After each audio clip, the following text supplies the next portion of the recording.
G'day, fellas. Welcome to the second game of the Aizamk versus Mitoe series.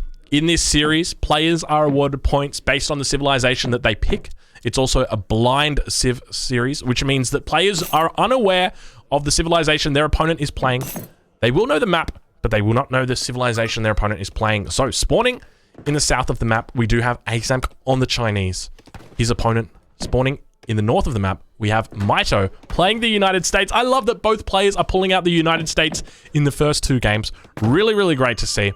Now, one of the other things that that is set for the rules for this this show match is that you can't actually have a mirror matchup. And if there is a mirror matchup on a specific map, then players have a second civilization that they can choose and that they are forced to play. So they're not allowed to do mirror matchups because typically we find that mirror matchups, they're not more boring, but I don't know. I just, you know, they're kind of like, they leave a bit of a sour taste in my mouth.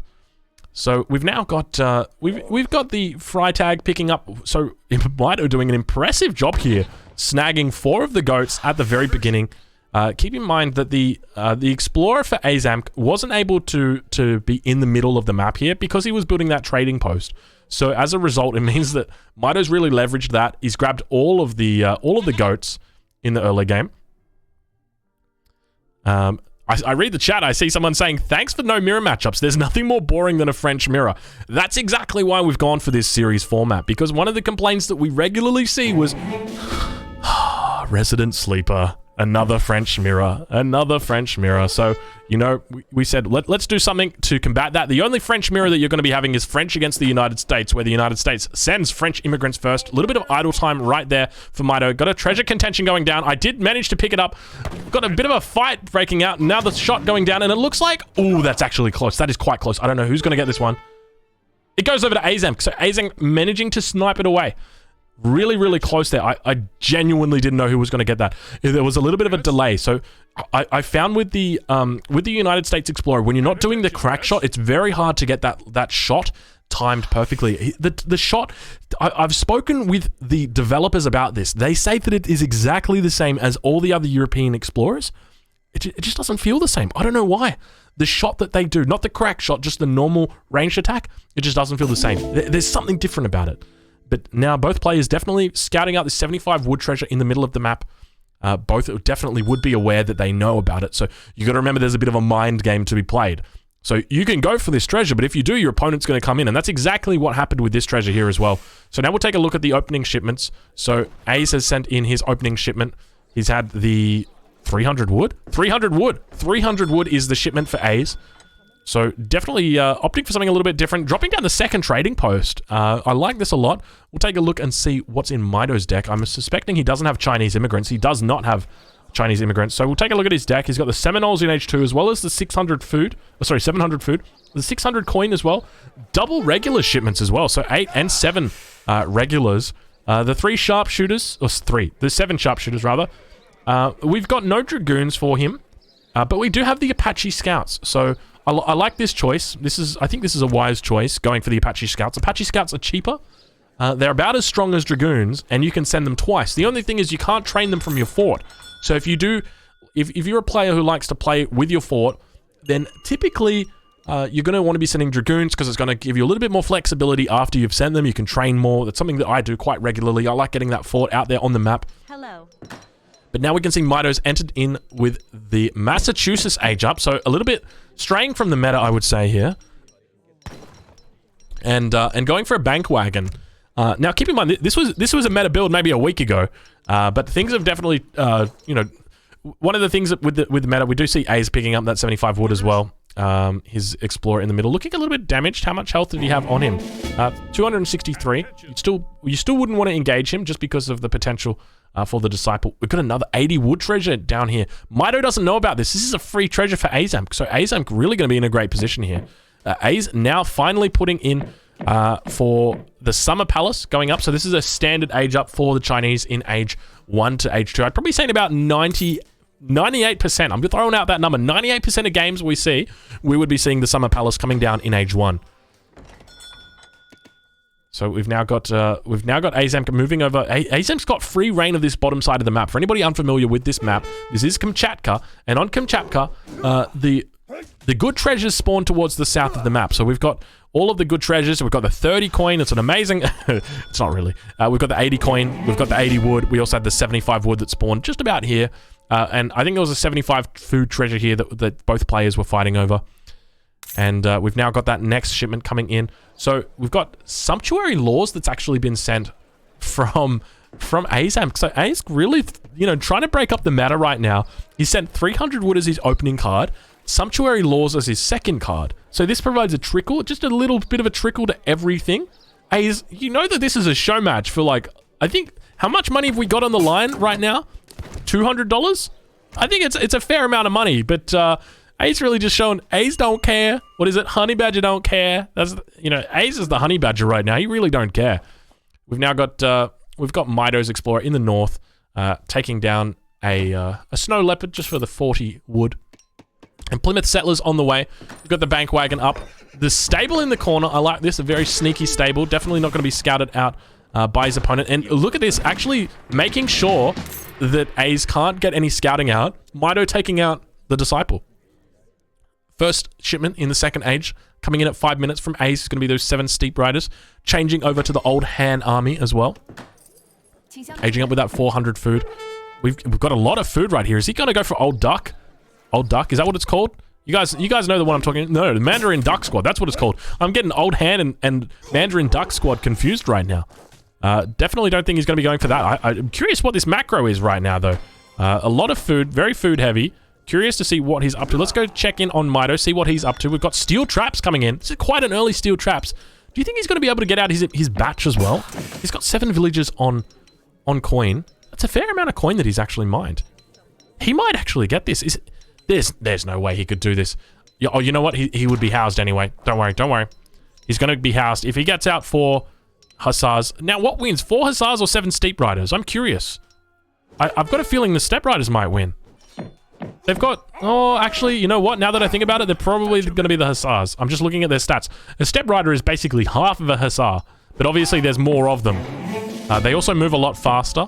So 4 Hussars out now. Mitoe probably just going to be using these to fend off any Steppe Rider attacks from his opponent. Sending through 700 coin now. Or 700 wood, rather. Coming through as the second shipment in Age 2. Take a look at Aizamk, see what he's up to. He's going up for a fast fortress. So doing like a 7 Steppe Rider semi-fast fortress here. Taking out all the trading posts. I like the fact that he's gone for sumptuary laws as well. Got these now pushing into idle. Hussar just sitting up here silently, quietly. I think he would have scouted the stable now. He's spotted the stable 100%. Got to be really careful. Sees the Hussar now coming in. Knows he's on a timer here. Minuteman being called. It looks like the Coureur de Bois survived. There is 1 Coureur de Bois in the town center. How many do we have out on the map? Yes, we've got 2. So really making a bit of a mistake there. Trying to pick off the Coureur de Bois. He's got 3 health. If you tried to pick off a Pilgrim, he would have died as well. Or he wouldn't have died, but the Settler would have died, and you would have actually gained something. But now, the Coureur de Bois goes back to work with its 180 base HP and its 243 HP total. Now the Hussars coming out. We've got 5 Hussars out on the map. We've got Minutemen being called as well, so they're going to be able to just sit here, chill out. Interestingly, they've got 100 hit points. I was noticing my Minutemen was sitting at 90 hit points. Why are his Minutemen sitting at 100? Was this changed in the most recent patch? It must have been changed, and they just didn't mention it. It's another one of those things that they don't mention. You know how they do those giant patches, and apparently they do balance changes as well? Well, apparently they also changed that. So that's good to see. Down to 50%, an extra 10 HP for Minutemen. Not too bad at all. We've got more batches of Minutemen coming out. Yes. And more batches of Hussars coming out, rather. Hello. Probably going to see a house drop down in the next... There we go. There's the house being dropped down. Potentially going to be able to... I don't think he's going to be able to get this batch out in time. Doing a little bit of raiding on the bottom side. Not able to get that batch. Dropping a double racks. Oh, I love this. I'm a big fan of the double racks for the United States. So this transition here is really, really nice. Sentries now being called to fend off the Hussar raid. You'd probably be able to take these out, but you really just don't want to. You're going to lose a lot of HP unnecessarily. So the 9 Hussars. So my suspicion is that Mitoe is going to continue playing H2 just for a little bit. We might see, potentially some regulars being trained up like we're seeing right now. Going to be sieging the trading posts in the middle of the map, but keep in mind behind this, Aizamk is going up to H3 and is almost up at 8 minutes. Damn, that is quick. Going up with the arquebuses also got the Confucian Academy on the back line, with now creating the Flying Crow for free.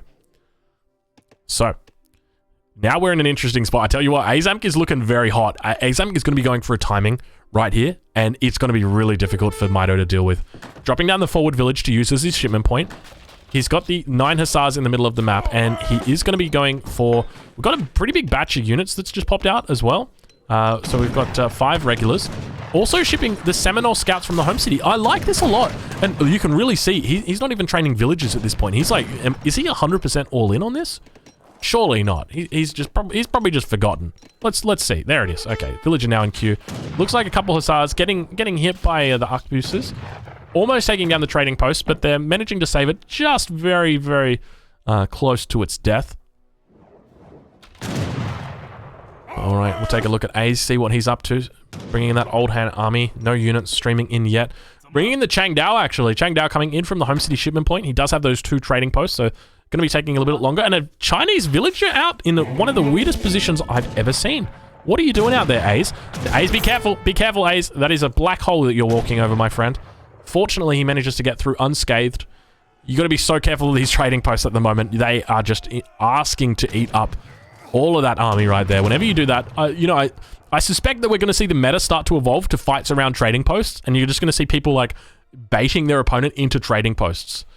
It really wouldn't be surprising for me to see that. We've now got the arquebuses moving up. They got to be careful. They're going to be picked off here by a regular. Oh, so close. Hussar batch coming in as well. How many hussars have we got? We've got 9 hussars now, looking for a potential snare. We've got the Seminole scouts as well. Seminole sharp-toothed bowmen coming in behind. There's a lot of them as well. Quite a decent match here. A's definitely going to be up against an H2 opponent here. Might just really sticking in H2. Appreciating that he can't go H3 here. And I wouldn't be surprised if we actually saw another shipment of Seminole scouts. Now, keep in mind, that's going to cost another 250 wood, 250 coin. Bit of a fight breaking out here. We've got the Changdao on the front line that are fighting up against the Hussar. Managed to get taken out. He's getting caught in quite a bad spot right here, Aizamk is. He's calling town defense and training a territorial army, but no shipment coming in at the moment. He does have the meteor hammers on the back line. Looks like they're going to be able to take out a couple of villages. They probably need to be over here, though, but to be honest, they're probably not going to be able to do much. The meteor hammers have got a bonus against artillery, but no bonuses against infantry, unfortunately. They're not a lancer unit, but definitely Aizamk being caught out of position. All of his arquebuses have now pretty much gone to nothing. He's going to start to get idled at this point as well. This is where it becomes really awkward because there's a significant mass here for Mitoe. He's able just to walk underneath the town center. He's able to idle his opponent, and he's able to outmass them. We now do see the meteor hammers coming back, but it looks like Aiz is in a difficult position. I thought he was in prime position, but it seems like he's actually going to be in the opposite. We've now got some disciples being trained, but the Changdao looking like they're probably going to go down. The sharp-toothed bowman 1.5 rate of fire. So these things are like longbows on steroids. They've actually got a bonus as well against heavy infantry, unlike the longbows. And so it looks like is Aiz actually going to clean this up? It's so hard to tell what's happening right now. It almost looks like Aiz is going to clean this up. I did not suspect this. It's you know what? It's so hard to tell right now. I think it might be Mitoe that's just... I can see the scores. Mitoe slightly pulling ahead, and more hussars now coming in. We've got 8 hussars. It is going to be a Mitoe cleanup. So Mitoe now... It looks like he's going to be able to pull out a victory with the United States here, or at least a small victory here on the battlefield. A huge amount of resources that he's banked up. He must have sent 700 coin from the home city. No, he didn't. What is going on? To be honest, that looked like a very close fight, but I think there was a lot of settlers in there that would just kind of look like military units. And now, you know, now Aiz has to walk away with his tail between his legs. Well, not really anywhere he can walk, unfortunately. Now sending the arquebuses into the middle of the map. Probably a bit of an awkward spot. You'd want them maybe down here, just taking out the Seminole shark-toothed bowmans, because he's going to be in a tough spot because these Huss are just going to immediately get on him. They're actually quite low health, so I don't think he's going to have any issue with them taking them out. Trying to train a territorial army. Flying Crow is almost about to pop as well. He's got plenty of population space. Doesn't need to be worried about it cancelling. And even if it was going to cancel, it wasn't... It probably wasn't going to matter because they've changed that in the most recent update. And now we've got units that are about to get caught here. Regulars getting into melee combat with the arquebuses. Minutemen chasing them down. I can't believe that 3 regulars and like Minutemen are what kill the arquebuses. Now the hussars coming in to clean it up. And I think that's going to be all she wrote for this game, because that was the... I think that's going to be the nail in the coffin. The flag going down as well for Mitoe. The first inspiring flag that we see of the game. And really, at this point, what does Aze do? I think Aze is like... You know, he's definitely been put in the corner, and Aze tapping out at this point, being down 4k score. So we take a look at the... do a stock take of villagers. 34 villagers here. Obviously, Mitoe in H2. Really sticking it to the man. Doing quite well with the raids. I really like the Shark Tooth Bowman. He only sent it in one, but a good game nonetheless. Let's take a look at resource count. Now, keep in mind, when it comes to resource count, the Chinese have got a number of different factors that aren't factored in. So we've got Aizamk hitting H3. Now, keep in mind, okay, he didn't go up with the Porcelain Tower. He went up with Confucian Academy. But this is training a Flying Crow. Every second, it's training a Flying Crow. And it's the exact same as the Summer Palace. So it might not be trickling in resources, but it's trickling in units, which counts for resources. So when you look at these resources, you might think, oh, Mitoe's miles ahead. Yeah, he is miles ahead. But there's a whole bunch of stuff that isn't calculated in here for the Chinese player. So let's fix up that scoreboard. That takes each player now. Interestingly, both got a victory with the United States. United States is worth 3 points for anybody wondering how the point system works. So it's the first to 10 points. Each player picks a civ that's blind to their opponent's pick. 3 points for the Aztec, the Haudenosaunee, the Lakota, the United States, Sweden, Chinese, Russian, and Inca. And 2 points for the Ottomans, Germans, French, Dutch, Portuguese, the Spanish, the Indians, the Japanese, and the British.